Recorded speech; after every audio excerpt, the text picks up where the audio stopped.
Welcome to episode number 209 of the Effortless Swimming Podcast.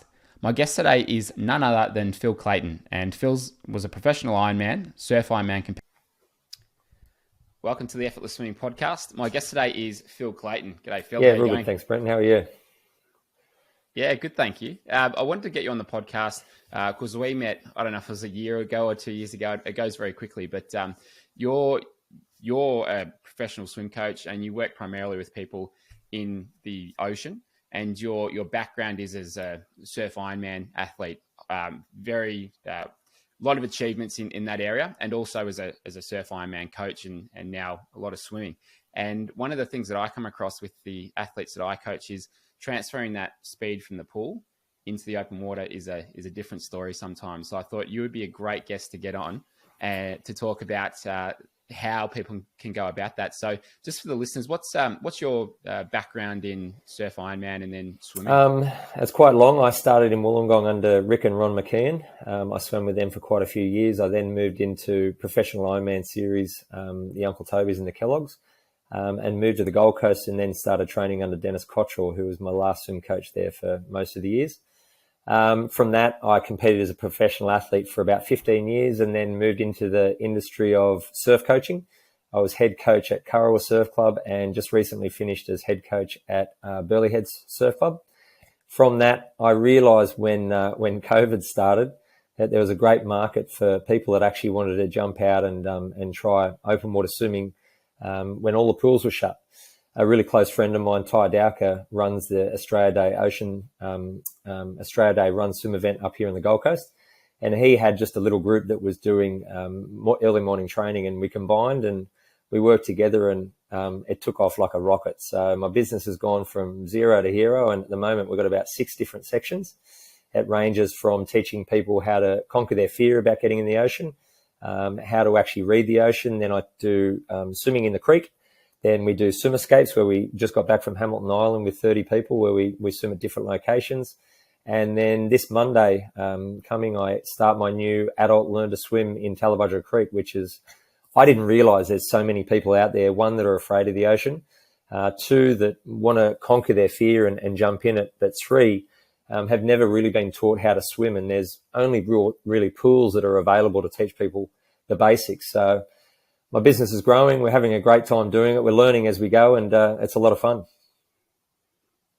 Well, we were talking about this a little bit earlier. It's very hard to find someone or somewhere to learn how to swim if you're an adult. Like if you're 40 years old and you think, all right, I'm going to get into swimming, like where do you start? It's quite difficult to find a good place that can teach you and even teach you the very basics. And as you and I know, when you're working with people who are brand new, you get some funny questions. One of the questions I got was, how do you put on a swim cap? And it's like, it's inherent knowledge for us, but there's just such basic stuff that I wouldn't often consider when you're working with people who have got some experience in the pool. So how have you found it with those real beginners, like changing perhaps from going from the elite competition to back to basics? Yeah, it's challenging. It's very tough because I've come from a field of actually dealing with elite, and they know everything. They're taught at a very young age. It's repetitive. As a kid from 10 years of age, they swim their whole life. So all of a sudden I was dealing with, like you say, 40-year-old adults, and we call them free range. When they come down, people, like you said, they put their caps on sideways. They don't even have a clue, and the goggles are facing upside down. The Speedo mark in the middle of the goggles, or the Volare mark, it's upside down. They don't even know, and all it is basic stuff. So I actually keep redefining my sessions more and more and more, and I cut back further and further because, to me, what I think is just absolute common knowledge, it is hilarious, the things that people ask. The most common one for me, obviously, we swim in the ocean. I do most of my swimming at Burleigh Heads Surf Club out the front, or I do it in Tallebudgera Creek. And I actually get people coming up to me asking me before their first sessions what I'm doing about the sharks, how I'm taking care of the sharks. And we've got one lady that swims with 3 shark bands, so one on each ankle and one on her wrist, and she's still with us, so they obviously work. But for me, it's cutting it back. And we've got a lady in our group, Sonia, who she actually identifies the little things to me that mean nothing as gold nuggets.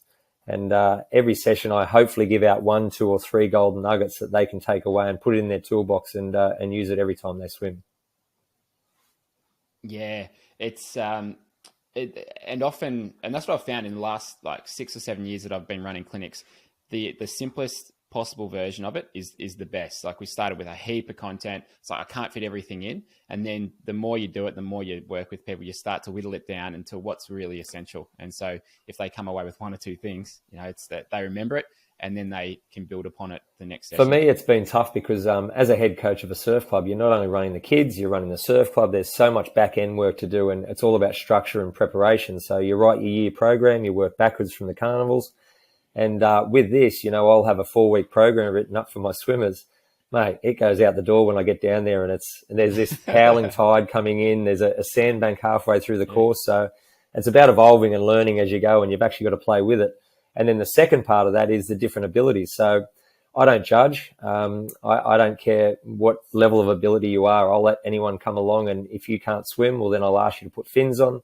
I provide paddles for different sessions, but all of a sudden, my session that I've got organised, I have to completely flip because one person's so far behind. I've got to incorporate different things so that everyone can keep up, and it's actually an enjoyable session. Yeah, that's right. This is one thing I found when we started running our camps in Thailand a couple of years ago was we started going open water, and then the first year that we did that, or maybe the second year, we weren't prepared for the different levels and the surf, and I was like, all right, we have to do a better job at the safety here, and then now we use a boat. We've got kayaks out there. We've got the safety sorted because it's hard. You've got a group of pretty quick swimmers. They're out ahead. You've got a middle group, and maybe you've got two other groups behind it, and you can't just leave them to their own devices. You've got to have that support there. And I mean, it looks as though you've got quite a few helpers there with you with your like Tully Creek sessions. Yeah, we do. We really promote youth. I'm a big fan of safety coming from Surf Life Saving. I actually worked for Surf Life Saving for some years and helped them formulate their shallow water rescue program. Unfortunately, when one of the young kids drowned, my job was to go out and find him, and I had to coordinate the whole thing and structure the whole program. From that, it's paramount for me. So incorporating youth with the surf clubs, we actually pay our kids $25 an hour.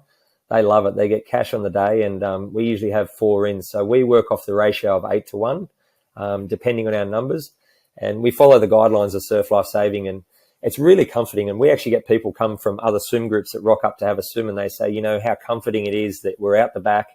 On the weekend, we actually just swam from Burleigh Heads right around to Talabudgera Creek, so it's a 2K swim. We had boys the whole way, but we set our swimming, our water safety out at all the different cans. So at every point, you had someone that was looking after you, taking care of you and guiding you as you went. And for people who are nervous and scared about it, we're a long way out to sea. We're a good 400 metres off the shore, and that really comforts them. So that's one of our biggest is safety. Even when I go away to Hamilton Island, I pay for a paid lifeguard. So a council lifeguard comes away with me, and then another water safety so that we keep that ratio 8 to 1. And it just makes life so much easier for me. And in regards to that, the two people that are water safety, one's an athlete that was in the Nutrigrain some years ago, and the other one is a professional swimming coach as well. So they can actually guide and help when they see that someone's struggling or they need stroke correction. So it's all about team too. Yeah, absolutely. And moving into swimming in the ocean compared to swimming in the pool, from your experience and your own experience in working with swimmers in coaching them on that, what are some of those things that you like to teach and focus on when it does come to the open water swimming compared to the pool? Because it's a different environment out there, and the triathletes that I coach, it's that they've got to get that experience in the open water, else it's just that they're not going to be able to compete as well as they would if it was in a pool. Totally. Last year we had the British Triathlon Olympic team come out. There was about 20 in the squad before Tokyo, and they did 5 weeks here, and we based it out of Talabudgera, but we swam at all different locations. One of the biggest things for me was that they had no idea about conditions. They didn't know when a rip was coming in. They didn't know about currents. They would never know how to read the actual tides. Obviously, it's a little bit different over there in England, but the first thing I always try and do is teach people how to read an app. So when you go into a location, you know what the conditions are going to be like. Therefore, you can actually start mentally preparing what you're going to be doing. And then before we do a session this morning, Ty and myself, we stand there and we explain it over and over and over. We don't just do it once. We do it 3 or 4 or 5 times during the session. And we try to get people to read the conditions so they can use it to their advantage. So many times people walk down, they go, oh, look, there's the other side of Tally. I'll swim across. They start to swim within less than 20 strokes. They're nearly under the bridge. They're going straight down the creek, or they're going out to sea, and it happens so often. So I think education is the first step. Number 2 is conditions. When you actually get down there, there's such variance from a pool. The pool's so flat, it's so controlled. You can see the bottom. There's no creatures in there. And the next part is with packs. So once you teach them about the safety of the water, the chop, the different size of the chop, the way the swell comes, how to use it, it's actually really enlightening for people to learn that. Then we go into stroke. I mean, everything goes out the door. I came and did your class with you, and I loved it. I learned so much from it. I still put into practice what you taught me. I'm a big fan on upskilling as much as I possibly can, because you never know. You never know everything, and there's always something new you can learn. But what I find is playing around with different strokes, different cadence, different tempos, how far your arm does go down. I know you're really big on your entry with your catch. We try that, but every now and then when there's a 2-foot chop, you just can't do that. It's almost impossible. So there's so much playing around with it and teaching different skill sets. Yeah, absolutely. And things like, you look at the ocean, and it can be a scary thing, but once you've got the knowledge, first of all, you can use it to your advantage. You look at a rip, and it's kind of like it's like a chainsaw. It can be beneficial. It can cut down a tree, or it can chop your arm off. Same thing with a rip. It can take you out to sea, out where you want to go, or if you're not sure what you're doing, it can really be a struggle to get back in. So by knowing that stuff, then you're a lot more relaxed, and that's really the first thing you need to have when you're out there, is just to keep cool. And I was reading an article today about the story that people tell themselves is a big factor in their heart rate. So if you're out in the open water and your story is, there's creatures around, there's sharks here, I don't know what's going on, that's the story you're telling yourself. Your heart rate's going to be up here. But if you're thinking like, I'm just a part of this, and I can, I'm enjoying this, and look, the sun's out, then you can keep your heart rate down, and it's a very different experience. Have you sort of seen that when people have gone through your classes? Unbelievably. So one of the biggest things that anyone that watches this that's ever swam with me, they'll laugh about it, because I'm a distractor. So if I'm in the middle of a session and I've got someone that's panicking, they're shallow breathing, they're only breathing into their chest, and they're actually not relaxed, I can pick it straight away. First thing I do is I ask them the most random questions. So I take their mind off whatever they're thinking about. I'm really big on, how was yesterday? Have you got kids? Or I just roll on with really random questions. It's amazing. Within 3 to 4 seconds, I can change someone's breathing pattern. I can change the way that they're thinking about the whole session. With about 10 seconds, they clue into what I'm doing, and they start laughing. The whole group starts laughing, and they get really, really comfortable. So anyone that's watching this will just giggle, because I do it to everyone, and it's usually first timers, first or second session. By the third session, they're clued into it, and they're pretty wise to it, and they're smart, that they know what I'm trying to do. And once it works, it's a great little technique that takes everyone's mind off it, and they can think about the job at hand. And you mentioned the British triathlon team coming out, and you had some of the Surf Ironman guys out racing with them and training with them, just teaching them how to get out quickly and getting them in that race mode. And that's something that I've seen just make such a difference. If people can get that experience in the open water and get used to swimming in tight groups, and getting out quickly to the buoys or the cans, it's you need to do that. You can replicate it a bit in the pool, but you got to get out into the open water. So what did you notice in those triathletes after a couple of days of doing that stuff that you were going through? The first session we did, the very first day when they got over, I did a PowerPoint presentation explaining the week. And then I told them about the very first session. They sort of laughed and giggled at it. But the first thing I noticed with any triathlete, nearly all of them, because they don't train in open water and actually do the distance that they race, it's always short.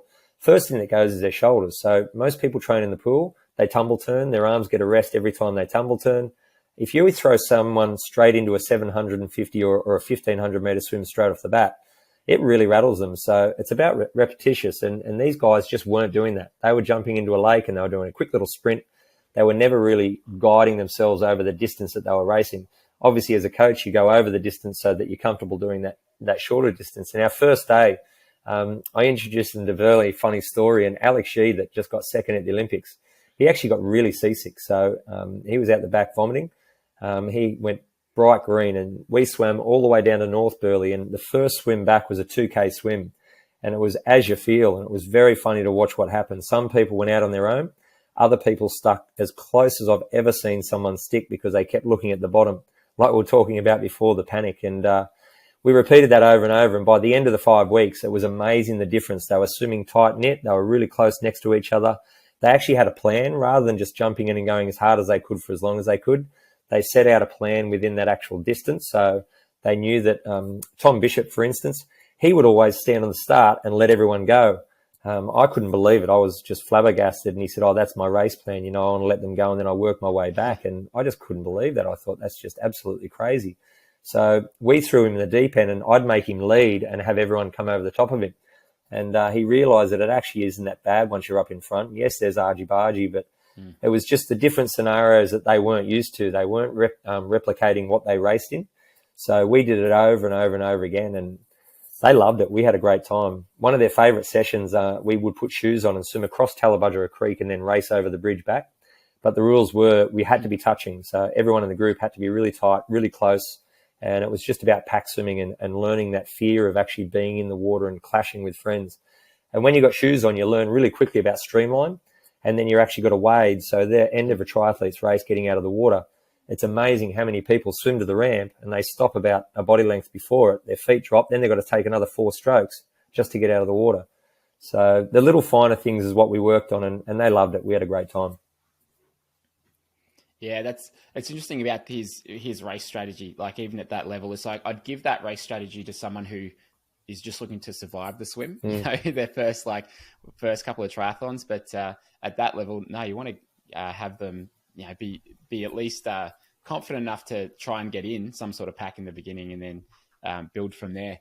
It's one of the things I noticed. So I did a triathlon a couple of years ago, and my wife was just sort of filming the exit of the swim, and it was like I saw people walking or wading for 50, 60 meters, because it was pretty shallow at St Kilda. And once they could roughly see the bottom, they'd just walk in.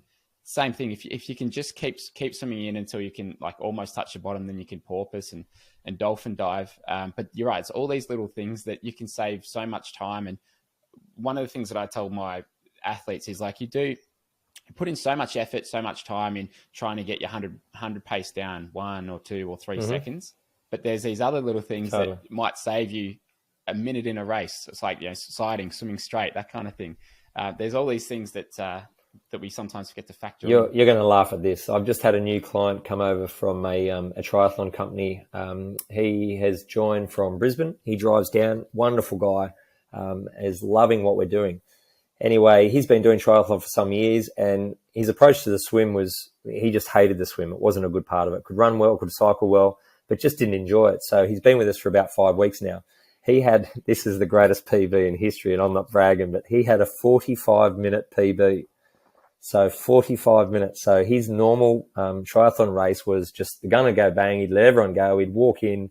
He'd just dawdle behind them, keep his head up majority of the way. He'd only take about 10 or 15 strokes with his head down because he was so scared of what was under the water. His last race that he did was a 45-minute PB. So I got a 6-pack of beer out of that one. I think you deserve the slap. That's wow, that's awesome. And so for him, it was just getting comfortable. Yeah, he was afraid of the ocean. A lot of people think that there's massive creatures underneath them that are going to come up and grab them. They've got this mentality of watching social media, and there's all these different sharks, and there's crocodiles, there's stingers, there's, you know, Australia's got all of these amazing animals that can come out and bite you and grab you. They think about it 24/7. Like I have people literally just before it's standing there putting their goggles on, and their hands are shaking as they're putting their goggles on before they get in the water. I ask them the first thing, what are they thinking about? And they go, sharks. That's the first thing they say. So we don't say the word sharks in our group. It's marine creatures. So that's what we try and promote so that no one actually says the word. I know it's a little bit simple, but it really works. And we try and keep their minds off that. When he went into the race, he hated confrontation. So he didn't want to touch people. He didn't want to be near people. And he found that not only that, he was breathing every 4 strokes. Now, he's put his head in, hold his breath for 4 strokes. Within 3 cycles, he was cooked. He'd have to stop and do breaststroke. So it's amazing how many people don't even discuss that with their swimming coach, their pool coach, how they're going to swim, whether it's a 2-stroke rotation or 4-stroke, whatever it is. But I mean, there's so many little parts to the swimming facet that you can fix a swim leg up and make up massive grounds. Whereas on the bike, you're only going to get, like you said, a smaller chunk of reward for your investment. Yeah, absolutely. It my in-laws, they all like I surf. I try and surf every day, and so every time they ask about the surf, it's like talking about sharks, and I'm like, I don't think about it. Like I'm pretty sure I've seen one in my 15 years of surfing, but that's it. And like, yeah, sure, they're going to be out there, but you don't consider it because like you'd be so unlucky for it to happen. But I get it. Like people, you see the news and like maybe the 1 or 2 attacks a year, it stays in their mind, but it's something to just, you don't really need to think about. And then what you mentioned with the breathing cycles, I've got a guy I'm working with at the moment, and he said, I'm still getting really tired after 50 meters. And what we found was he's breathing, what was it? 7. Oh my gosh. So breathing every That's 7 strokes, 7, 5, and then a 4. And it's like, man, I'd be tired too. Phenomenal, isn't it? So it's like, all right, let's just start with 2s. Let's just get comfortable doing that. And it's going to be much easier. And so, yeah, it makes a big difference. Just some of those simple things that it's easy to forget about. Yeah, we going back to the sharks, a funny one, and they'll probably listen to this and have a laugh about it. But I work with Swimming Queensland. Swimming Queensland asked me to put on events where I teach their young open water swimmers. I get Kai Hurst along, and we work together with the young kids coming through, and it's all about pathways for the future. And then they won't allow me to hold the session on the western side of the Tallabudgera Bridge. They've heard of someone from the office has said that there's sharks on the other side, so we're not allowed to go over there. I mean, I swim there every day. It's just comical. And I just nod my head and I go, yeah, sure, no worries. We'll keep the other side. So there's so many people out there with these crazy theories about where the sharks are and where they aren't. But getting back to that breathing cycle, yeah, I deal with 2 things. You know, I do a lot of breath control too. I do a lot of hypoxic, where we teach people how long they can actually hold their breath for until they pop. And we do it in a really controlled, where it's standing up. So if they do pop, they just got to put their feet down. But it's funny. People think they could only hold their breath for, 5 or 6. They end up holding it for 18, 20. Some people can get up to 30. And then it makes them realize that, they've got a great lung capacity. There's no reason why they can't recycle their air faster and keep that going so they don't puff out. And it works absolute wonders. And they love doing it. And they realize that holding their breath for 4, 6 or 8 is just absolutely crazy, especially if you're in a race, because you've got nerves, you've got panic, the adrenaline's rushing through the body, and you're gonna pop really quick.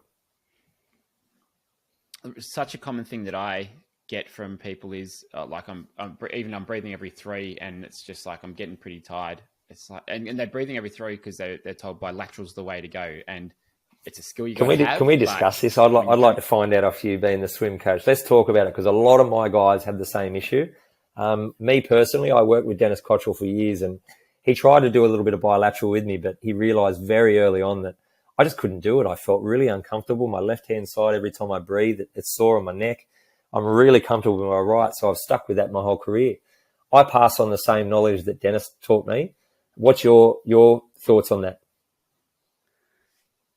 Yeah, so mine, it's essentially, I want people to be able to do it, but then just go with whatever works best for you. That's it. Like, you might need it, perhaps if it's choppy on one side, you need to turn to the other side.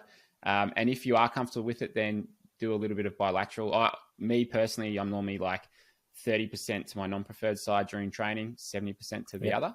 But I'll mix up my breathing pattern depending on the speed. But when I'm racing, it's always. But that's in a controlled pool, isn't it? Yeah, in a pool. But when I'm racing in the open water, it's only to the left every 2. There you go. I'm exactly the same. I'm to the right every 2 for me. I'm exactly the same. Yeah, there you go. Like it's just some of those phrases or things that people that just get ingrained, and people think it has to be that way, but it's just not the case. They call him Craig Riddington. You used to have one arm bigger than the other, the clock, and people think that's what's going to happen. The fact that you're only breathing one side, you're going to build up stronger on one side. It's irrelevant to that. It's not going to come into play. So great to hear that you're exactly the same as me. I was listening to Cole Chalmers on Brett Hawke's podcast recently, and just after he broke the 100 freestyle short course world record, and he breathed pretty much the whole 100. He breathed every 2. There might have been the occasional 4 in there, perhaps off the start or something, but he breathed every 2. And he was saying that he'd spoke with his coach about it, and he felt like he just couldn't get the same length when he was breathing a 4. So for him, that breath actually helped him just get a little bit more length in the stroke, and I think perhaps just finding a more consistent rhythm. And so that's for 100, where he could breathe every 4 strokes the first 50, and then maybe come back to 2s. But there you go. At even the top speed, breathe at 2 cycles faster for him, which I found quite interesting. Yeah, it's a crazy area. We've got a lady in our group called Sue Jaw. She's going to laugh at this. So only last week I pulled her up. On our short sprints, we just did 40 strokes hard out, recover back, 30 strokes hard out, recover back. It was all about getting the heart rate up. She was holding her breath for 8. Now, you imagine holding your breath for 8 and you're doing 40. And she just popped her head up and said, "This is the hardest thing in the world." I said, "The reason it's so hard is because you're holding your breath." I said, "Relax." She couldn't believe it. It changed her whole outlook on it, and she absolutely loved the session, which was really cool. That's awesome. We were doing some breath control this morning, and it was 150 meters after some sprints, and it was going 50 breathing, 3, 5, 7. And I was going 5, 5, 7, but I was done after that 150, holding every 7. Like I just made it.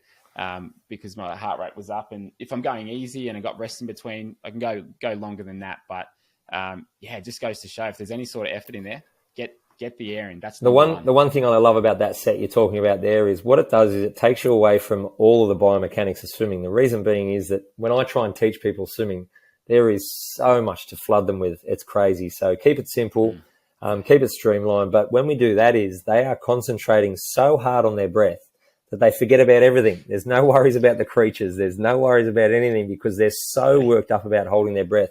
I love it. I'm a big fan of the 3, 5, 7. It's a cracker. Yeah, it's good, isn't it? And so you just came back from Hamilton Island, as you mentioned, with a swim escape there. What I think of the camps I've done overseas, a little bit different to yours. We sort of focus a bit more on the technical side of things in terms of their stroke. And we still do some open water swims and things like that, but you're doing more of the swim escape where you're getting a big group of people together, taking them on open water swims every day, and really getting like people to form new friendships. Correct. And just have a good weekend, a good week away. Can you talk about some of the things that you think are really like working well with that, and what you're finding people are getting? At the moment, my biggest clientele is middle-aged mums. I didn't realise how big an industry there is of mothers where the kids have just left home. The husband's the main source of income. They're basically sitting there twiddling their thumbs, and they're no longer looking after the kids. And they're looking for a new avenue. They're looking for something in life that's going to give them a bit of enjoyment, a bit of a thrill. And not only that, their life's been so engrossed with their kids that they've lost a lot of friends. Not so much lost, but they've just let them pass. So once I started this business, I couldn't believe how many mums are out there.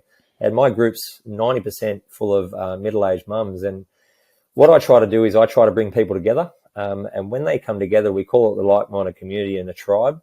And we basically don't work on technique. So I give simple little pointers, stroke correction, breathing, the basics of kicking.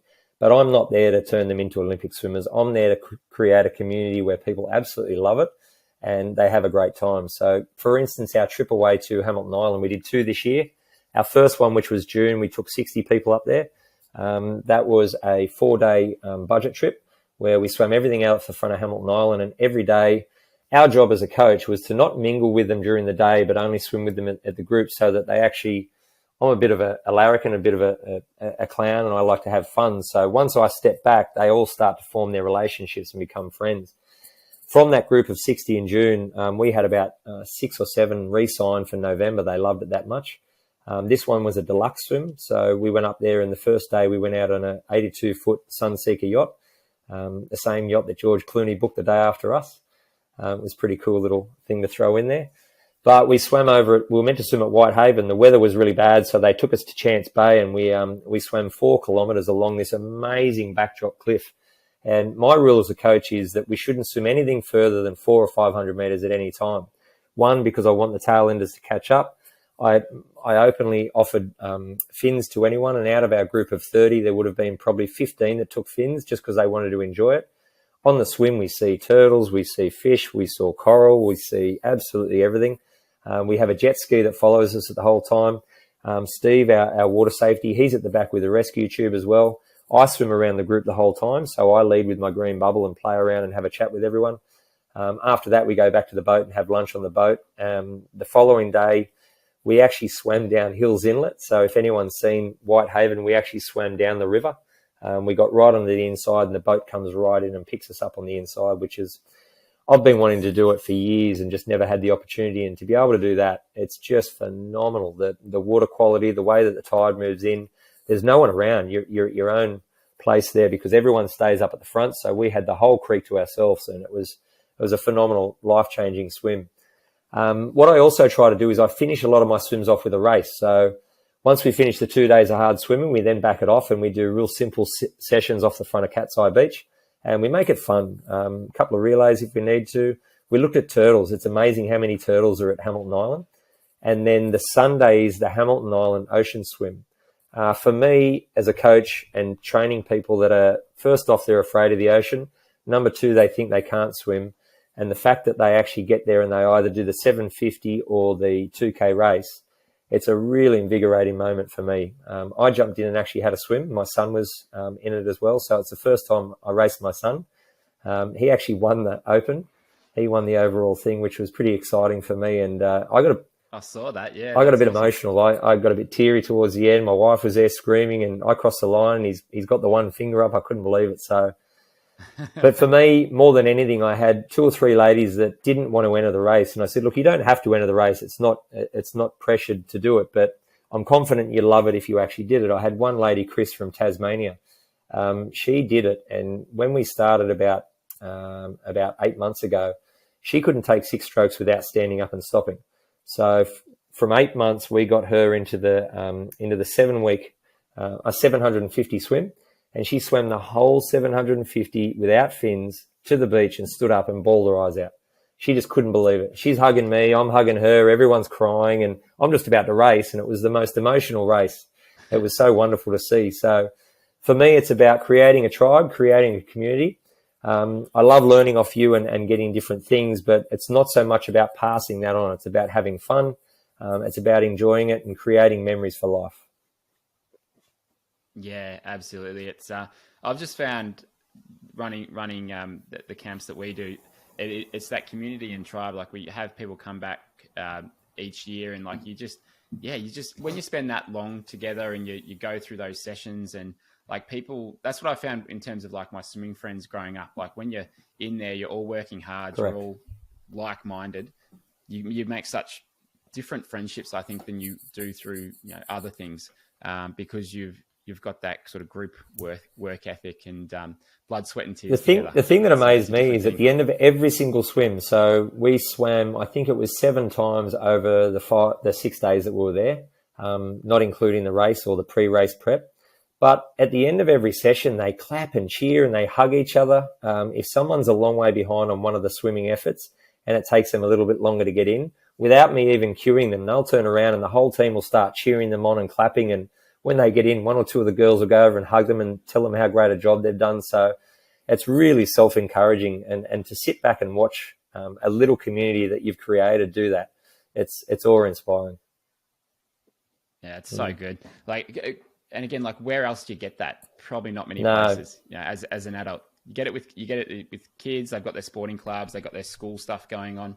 But for adults, we're starved for that kind Correct. of recognition and support. Correct. I think on top of that is that we're so worried about everyone else, and if you're a normal human being, you worry about your kids, you worry about your wife, your husband, whatever it is. You forget about yourself, and everyone forgets about themselves. So for my squad, when they turn up, for instance, this morning we had about 70 there this morning swimming with Ty and I, and it ranges from 9-year-old kids to we had a 79-year-old lady swimming with us. Now we split it up into Alpha Bravo Charlie group. and that just goes on your ability. So we don't judge. It doesn't matter what level you are. But to see an individual actually turn up when the hubby's off cycling or the kids are at the pool swimming and they've found their niche, they've found their environment that they want to thrive in, they just love it. And the coffee after it that's meant to take 10 or 15 minutes ends up being a 2-hour coffee. That's right. 1 hour swim, Correct. 2 hour coffie. That's not a bad correct. thing. Correct. Yeah, it's and I saw that a lot over the last 18 months with bay swimmers here in Melbourne. It seems like a lot of people started swimming in the bay because pools were closed, and they've formed these really good communities where I think they've got the cold water, so a lot of them are going no wetsuit, and so that's a big factor. But then just they've got their community of like 5, 10, 15 swimmers that will swim for half an hour if it's 10-degree water, and then catch up. You're going to have that. Yeah, look, I'm not bragging about 10-degree water. I don't go in it. Yeah, I think you've got it pretty good up there on the Gold Yeah, we Coast. do. We've got great water. We're very lucky. We've got Volare wetsuits up here, are based out of Southport, and they found Ty and I early on in this episode, and we jumped on board with Volare, and it's amazing how many people still wear wetsuits. The water's 21 degrees and they'll still rock up and wear a full steamer just because they're comfortable. But number two is they're really buoyant. So if you're a new swimmer and you're learning, you could either wear the shorts or you wear the wetsuit, but a wetsuit actually raises you up out of the water, circulates the water in your chest, and takes away that chill where you're shaking and not thinking about your stroke or your breathing, and it creates a really controlled environment so that you're having fun while you're doing it. So we've been very lucky that Volare came on board and helped us out. But 10-degree water, we would not do that for the wildest dreams. I wouldn't be involved with that at all. Don't worry, not many Melburnians do either, unless it's desperate times and they've been out of the pool for a while. So, yeah. And in terms of what you've got coming up with the business, what's happening? I just signed on with the World Series Swim. I am now going to be running their pre-race swims.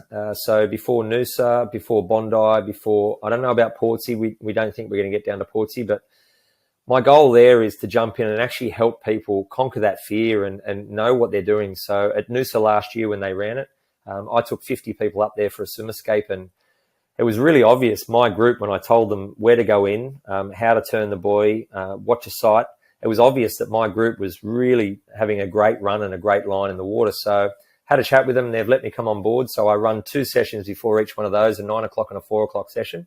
And I talk about tactics, what to eat, how to mentally prepare for it, when the race starts, how to identify which way the water's moving, and how to actually do a race where you enjoy it rather than being nervous walking down there. So that's one of the first ones. Second is that we're not far from the borders opening internationally. So I'm going to actually take this internationally. We're going to go over to Phuket. We're going to go to the Maldives. We're looking at Hawaii. And then June, it looks like I'm going to be heading over to England to work with the British Triathlon team again. They've just signed me up for 3 years, which is pretty exciting times. But on the home front, we've got a lot going on. I'm really excited. We've talked about it on this podcast. The adults out there in Australia that don't have the opportunity to jump in an adult learn to swim session where it's not pool driven and it's more about fun and community. I start that on Monday. I've got Miranda Goodwin, who's an inch-grown Ironwoman. She's working alongside with me. So she's a qualified learn to swim coach. So we'll be working together with them. And I've got to tell you, that's more thrilling than coaching an athlete to a title. It's so fun to watch someone's journey from where they start to where they end, and seeing them embrace it and enjoy it along the line. So the business that started off with 1 or 2 sessions is now blown out. My week's out of control, and every minute's chewed up. I'm actually catching up with at 12 o'clock with Jay Maher from Yeronga Pool in Brisbane. So he sends all of his swimmers down that want to start open water swimming. They have to come and do my safety course, my ocean course before it. So I'm catching up with him for lunch at 12. We've got a couple of ideas of different ways to approach it so we can get more people involved with open water swimming and teach them the right way so they have a great time doing it. Fantastic. Well, I love the work that you're doing, and it's just great to have that available to people. And with coming from your background and experience, I couldn't think of anyone better to be doing that. So I appreciate you being on the podcast, and I've really enjoyed chatting with you today. And if I ever get up to Queensland one day again, hopefully next year.